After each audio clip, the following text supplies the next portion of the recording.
مسیح خدا میں میرے عزیز بھائی اور بہنوں، آج ہم لطوریہ سال کے 29ویں اتوار کی عبادت میں شریک ہیں۔ آج کی تینوں تلاوتوں میں بیان کیا گیا ہے کہ خداوند یسوع مسیح کی لازوال خدمت، اس کے دکھ اور مصائب کل کائنات کے لیے وسیلہ نجات ہے۔ یسوع مسیح کے ذریعے جو کہ ہمارا سچا کاہن اعظم ہے، خدا کا تخت فضل کا تخت بن گیا ہے۔ تو آئیں ہم مضبوطی کے ساتھ اس ایمان کو تھامے رہیں کہ یسوع مسیح ہمارے خداوند نے خدا کی ذات میں ہو کر اپنے آپ کو خالی کر دیا اور موت بلکہ صلیبی موت تک فرما بردار رہا۔ خدا نے دنیا کے گناہوں کے خاتمے کے لیے ایک کامل قربانی یسوع مسیح کی صورت میں تیار کر رکھی تھی۔ اس لیے ہم کرنتھیوں کے دوسرے خط کے 5ویں باب میں پڑھتے ہیں، اس نے اسے جو گناہ سے واقف نہ تھا ہمارے بدلے گناہگار ٹھہرایا تاکہ ہم اس میں خدا کی صداقت ٹھہریں۔ یوں خداوند یسوع مسیح نے ہماری کمزوریوں اور بیماریوں کو اٹھا لیا، اور مقدس یوحنا اپنے پہلے خط کے دوسرے باب میں لکھتا ہے، اور وہ ہمارے ہی گناہوں کا کفارہ ہوا، فقط ہمارے گناہوں کا نہیں بلکہ تمام دنیا کے گناہوں کا۔ مسیح خدا میں میرے عزیز بھائی اور بہنوں، لوگ ہمیشہ جیتنا چاہتے ہیں، ہارنا نہیں چاہتے۔ وہ دوسروں پر غلبہ پانا چاہتے ہیں، خدمت کرنا نہیں چاہتے۔ مگر ہمارے خدا کی سوچ اس سے بالکل مختلف ہے۔ اس لیے اس نے اپنے لوگوں کی تعلیم اور اس حقیقت کو سمجھانے کے لیے پرانے نامے کے زمانے سے ہی ایک وفادار خادم کی نشاندہی کر رکھی تھی۔ ہم اس پراسرار کردار کو پہلے بھی کئی بار دیکھ چکے ہیں، لیکن آج کی پاک انجیل کے پیغام کو سمجھانے کے لیے اسے دوبارہ پہلی تلاوت میں بیان کیا گیا ہے۔ اگر ہم اشعیاء 53 باب کی پہلی 2 آیات میں دیکھیں تو وہاں اس خادم کے پہلو کو بیان کیا گیا ہے کہ وہ ریگستان میں کونپل کی مانند پھوٹ نکلتا ہے۔ وہ خشک زمین میں اگتا ہے اور اس میں کوئی ایسی خاصیت بھی نہیں ہے جو لوگوں کو اپنی طرف متوجہ کر سکے۔ یعنی نہ اس کے پاس خوبصورتی ہے، نہ طاقت ہے، نہ دولت ہے، بلکہ اس کے برعکس وہ کمزور، حقیر اور شکست خوردہ ہے۔ لیکن 10ویں اور 11ویں آیت میں خدا دکھی خادم کی حقیقت کو بیان کرتا ہے، کیونکہ جسے لوگ ناکامی سمجھتے ہیں وہ خدا کے لیے کامیابی ہے۔ دکھی خادم کے مصائب، اذیتوں اور قربانی کے ذریعے خدا اپنی نجات کے منصوبہ کو پورا کرتا ہے۔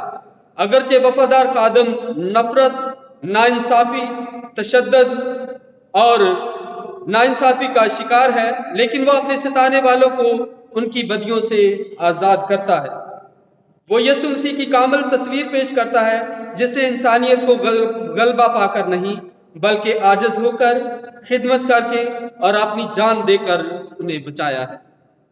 عبرانیوں کا حوالہ جو آج ہم نے پڑھا ہے وہ اس بات کو واضح کرتا ہے کہ مسیح خداوند ہماری کمزوریوں کو سمجھ سکتا ہے، جان سکتا ہے، کیونکہ وہ ہر لحاظ سے، ہر طرح سے انسان ہو کر آزمایا گیا۔ فرق صرف یہ ہے کہ اس نے کبھی گناہ نہیں کیا، لیکن ہم بارہا خدا سے بے وفائی کرتے اور گناہ کی زد میں آتے ہیں۔ یہودی سردار کاہن کی اہمیت اور کردار سے بخوبی واقف ہیں کہ اگرچہ وہ انہی میں سے ہے، لیکن وہ اکیلا ہے جو پاک مقدس میں داخل ہو سکتا ہے اور اپنے اور لوگوں کی گناہوں کی معافی حاصل کر سکتا ہے۔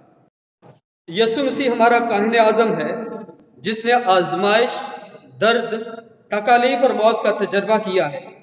خدا کا بیٹا ہونے کے لحاظ سے وہ اپنی موت اور قیامت کے بعد اب آسمانی مقدس میں داخل ہو چکا ہے اور اپنے باپ کے پاس ہماری شفاعت کرتا ہے۔ یوں ہم خدا کے فضل، رحم، معافی اور محبت کا تجربہ کرتے ہیں۔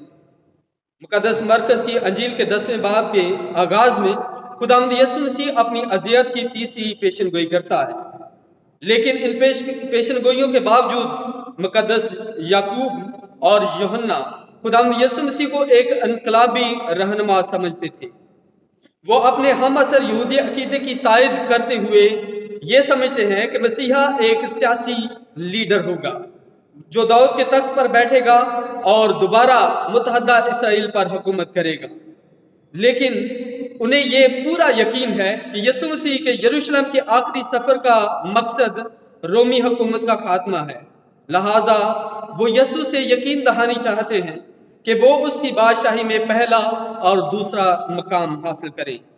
مشرق وسطیٰ میں بادشاہ کے دائیں یا بائیں نشستوں کا مطلب عزت اور احترام کی جگہ پانا ہے، کیونکہ یہ مقام بادشاہ کے قریبی رشتہ داروں، ساتھیوں یا دوستوں کو دیا جاتا تھا۔ مقدس یعقوب اور یوحنا خداوند یسوع مسیح کے قیادت کے معنی سے ناآشنا ہیں۔ وہ اقتدار، وقار اور عہدوں کی تلاش میں ہیں۔ اسی لیے یسوع مسیح ان کی سرزنش کرتے ہوئے کہتے ہیں کہ تم نہیں جانتے کہ کیا مانگتے ہو۔ جو پیالہ میں پیتا ہوں کیا تم پی سکتے ہو؟ یا جو بپتسمہ میں لیتا ہوں تم لے سکتے ہو؟ یہاں پیالے سے مراد زندگی کے تلخ تجربات ہیں، اور اس کے پینے سے مراد زندگی کے مصائب کی حقیقت کو قبول کرنا اور ان مصائب میں خدا کی مرضی پوری کرنا ہے، جیسے خداوند یسوع مسیح نے کوہ کلوری پہ کیا تھا۔ جو لوگ یسوع مسیح کے راستے پر چلنا چاہتے ہیں اور یسوع مسیح جیسا بننا چاہتے ہیں، وہ دوسروں کی خاطر قربانی دینے کے لیے ہر وقت تیار رہتے ہیں۔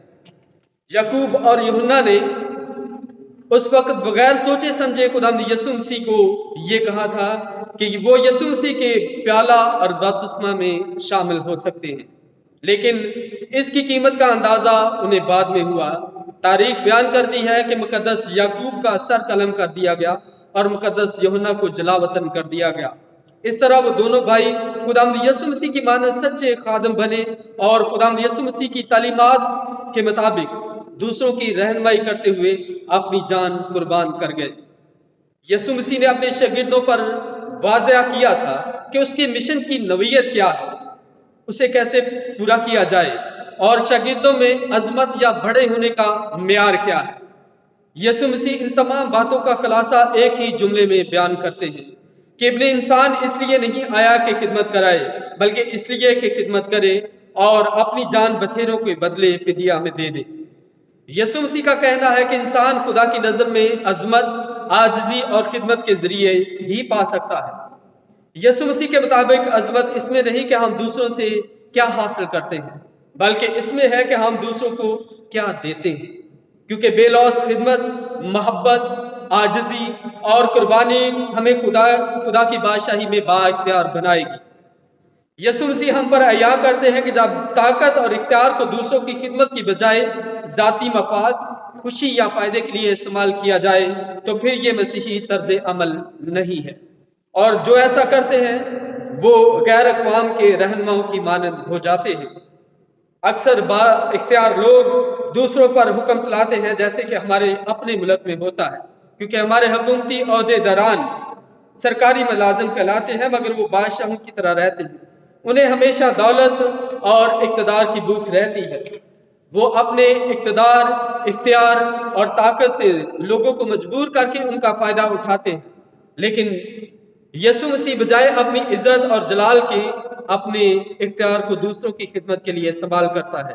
اس کے نزدیک قربانی کے بغیر اختیار حقیقت میں اپنے آپ کی خدمت کرنا ہے۔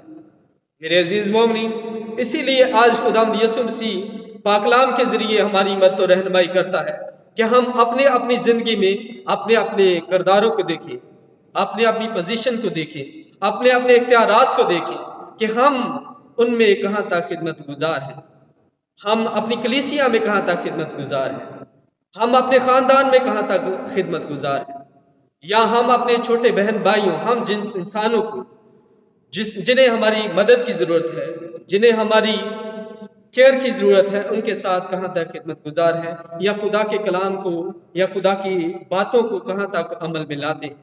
آئے ہم خدا سے دعا مانگیں کہ خدا آج کے دن ہمیں برکت دے، تاکہ ہم ان باتوں کو اپنی زندگیوں کا حصہ بناتے ہوئے ہمیشہ خدا کی برکات اور خدا کے فضائل حاصل کرتے رہیں۔ مسیح ہمارے خدا کے وسیلہ سے، آمین۔